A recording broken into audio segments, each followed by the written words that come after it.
The first thing I noticed was the suitcase. It was sitting on the front steps of my house, soaked from the light rain that had started falling sometime during the night. My suitcase. My black military-issue duffel bag was lying beside it, half open, with one of my uniforms visible through the zipper. For several seconds, I just stared at it. Then I looked at the house. My house. The white two-story villa stood behind a black iron gate at the end of a quiet private road outside Charleston, South Carolina. It had wide windows, a wraparound porch, and an old oak tree that stretched its branches over the driveway. I had bought it 3 years earlier. I had paid for every inch of it. Every mortgage payment. Every property tax bill. Every repair. Every insurance premium. Every dollar had come from my military salary, deployment bonuses, and the money I had carefully invested over the years. My name was on the deed. Sarah's office was on the third floor of a brick building downtown, the kind of place that looked ordinary from the outside, but housed some of the most expensive law firms in the city. I had known Sarah for almost 5 years. She had handled the legal paperwork when I bought my villa. She had reviewed the mortgage documents, checked the title history, and made sure everything was clean before I signed the final papers. If there was anyone who could tell me exactly what was happening, it was her. When I stepped into her office, she was already standing behind her desk. A thick file was open in front of her. She looked at me. Then she looked at the uniform I was wearing. "Dani, sit down." I closed the door. "What did you find?" She didn't answer immediately. Instead, she walked around her desk and locked the door. That alone made my heart beat faster. "Why are you locking the door?" "Because I don't know who else knows about this." "Sarah, sit." I sat down. She returned to her desk and picked up a document. "This is the original estate plan your grandfather signed." I stared at the papers. "My grandfather's will?" "Yes. I thought my father handled all of that." "He did." "Then why are you showing me this?" Sarah placed the document in front of me. "Because your father didn't tell you the truth." I looked down. The document was old, but the words were clear. My grandfather's full name was printed at the top. I recognized his signature. I had seen it hundreds of times growing up. Sarah pointed to a paragraph. "Read this." I leaned forward. My eyes moved slowly across the page. Then I stopped. I read it again. And again. My hands became cold. "What?" I looked up. Sarah said nothing. I pointed to the paragraph. "This says the property goes to me." "Yes." "Not my father?" "No." "Not my mother?" "No." "Me?" "Yes." I stared at the people. But I was 19. I drove back toward the villa, with the blue ledger sitting on the passenger seat. For the first time since I had returned home, I wasn't thinking about my father. I wasn't thinking about the Harringtons. I wasn't even thinking about the house itself. I was thinking about my grandfather. About the old study. About the fact that he had apparently known, years before his death, that someone would eventually try to take the villa. The rain had stopped by the time I reached the neighborhood. The streets were quiet. Too quiet. I slowed down before turning onto my road.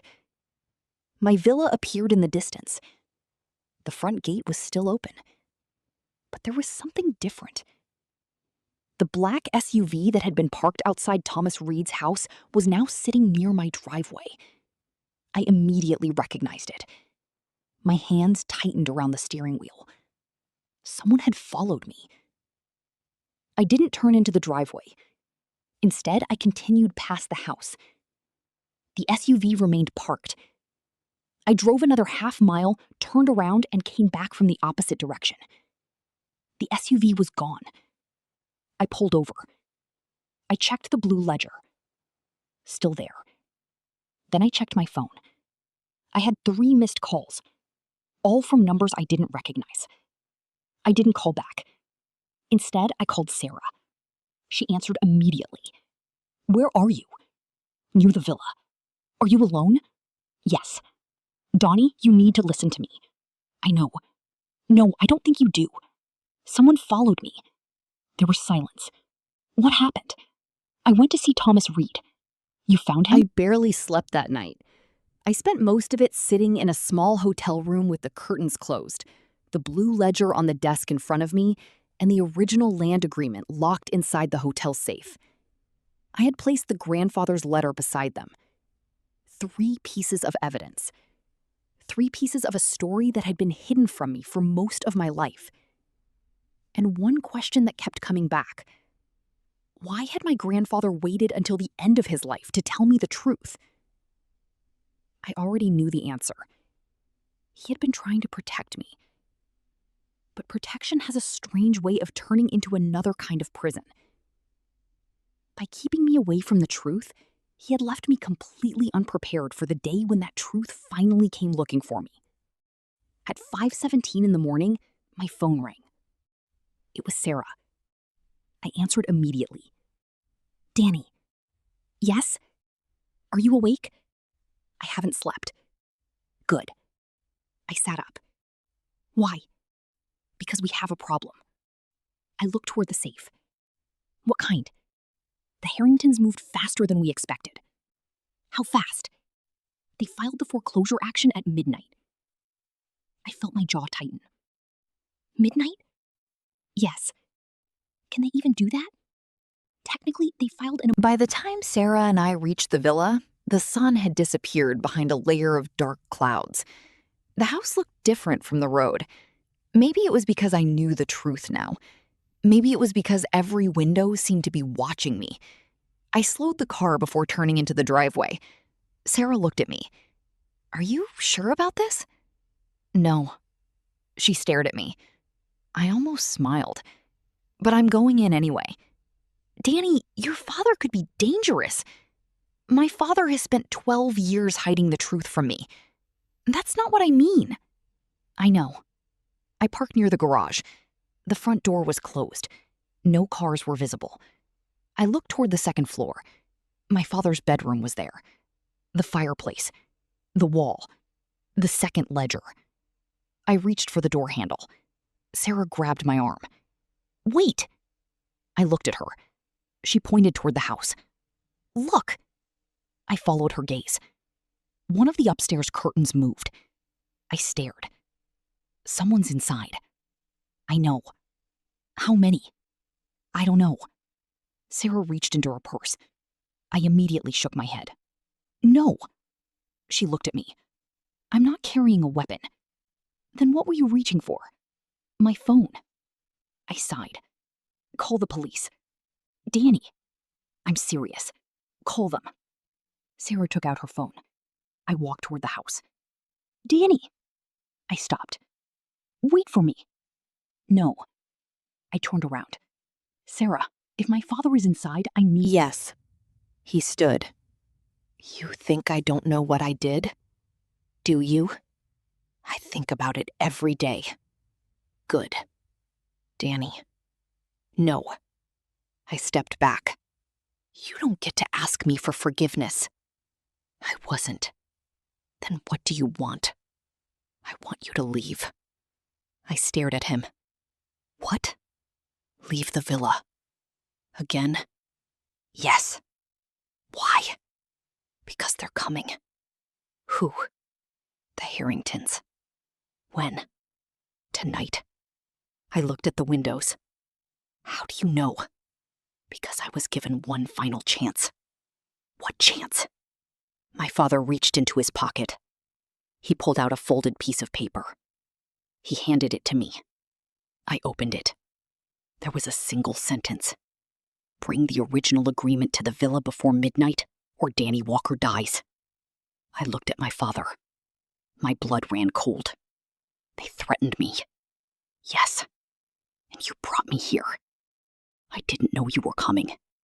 "You knew I'd find out." "Yes." "Why?" My father looked at me. Because I knew you would never stop. I stared at him. The police left the villa just after 2 in the morning. Victor Harrington was gone. Richard Hale was gone. The other men who had come with them were gone. And for the first time in 12 years, the villa was quiet. But it wasn't peaceful. Not yet. I stood near the fireplace, staring at the empty doorway. My father was sitting in the old leather chair, the same chair my grandfather had used. He looked smaller than I remembered. Not physically. Something inside him had changed. Maybe it was the realization that there was nowhere left to hide. The truth had finally caught up with him. I looked at him. Tell me. He didn't move. Tell you what? Everything. Dani, no. My voice was calm, but firm. You told me you were afraid. He nodded. You told me the Harringtons threatened me. Yes. You told me you gave them Grandpa's schedule. Yes. You told me you were there when he died. My father closed his eyes. Yes. And you told me you tried to help him. I did. That's not enough. He opened his eyes. I stepped closer. I want to know exactly what happened. My father looked toward the fireplace. For several seconds, he said nothing. Then he whispered. It was raining. I waited. Your grandfather had a meeting that night. With who? Thomas Reed. About the land?